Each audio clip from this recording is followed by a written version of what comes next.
Sometimes I ask myself, am I lucky? And I would say that yes, I am. I'm truly lucky. I'm one of the very rare lucky guys. I have no idea how I'm sitting where I am and talking to all of you. So why am I saying all this? So once there was um, an old woman, and this woman had just all of but one leg. She used to walk around in crutches, and she was very mindful that, in these crutches, they have at the edge, as they strike the ground, there is a rubber bush. It's called a ferrule. So she used to make sure that her the rubber bushes, the ferrules, were always in good repair, because she used to say, this is more important because this is the one that grips.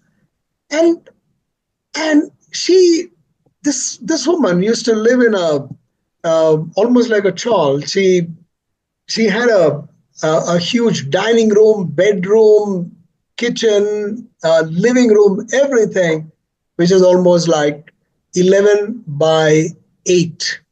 It's a very, very small room. Everything was there. 14 people.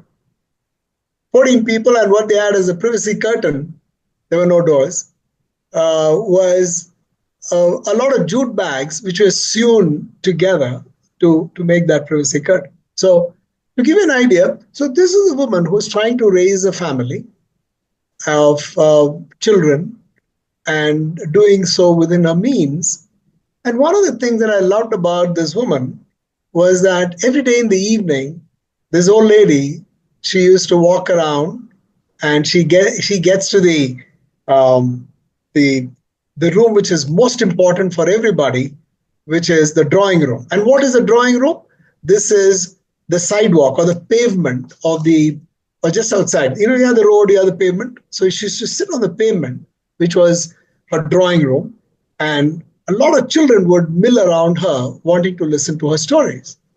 So every day she used to talk about stories, all kinds of stories, the Ramayana, Mahabharata, you name the stories. She possibly could come out with some new ones every now and then.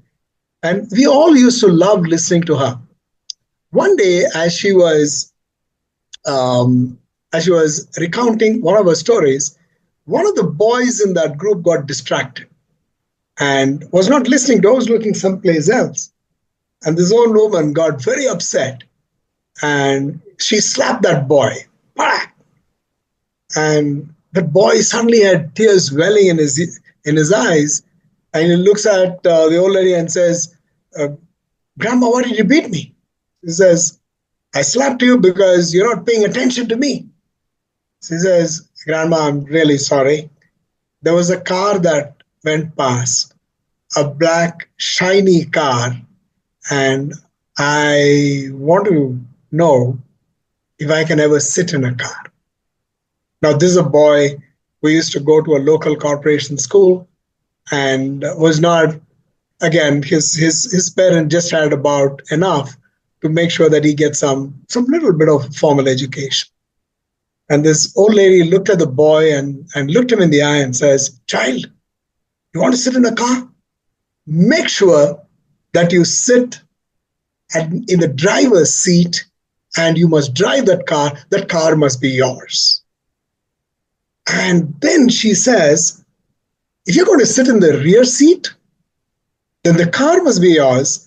The driver must be somebody that you should pay every month. And this child had all kinds but stars in his eyes and looks at the grandma and says, Grandma, you think that I can sit in a car? And she says, of course. All you have to do is work a little bit harder. And most importantly, dream about it every day.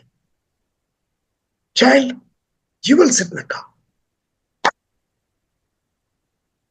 Every day, when I sit in my car and I head out to work or any place, I feel very privileged, because the old lady who spoke that day and the boy who got slapped are related.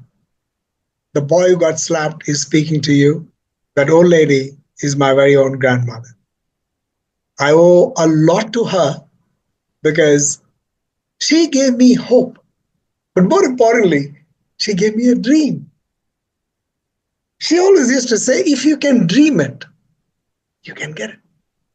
And all it requires is a little bit of an effort. Well, that's the story, Ravi. I'm still enchanted. So anytime when I think very deeply that this is what I need, this is what I deeply desire, magic, I get it.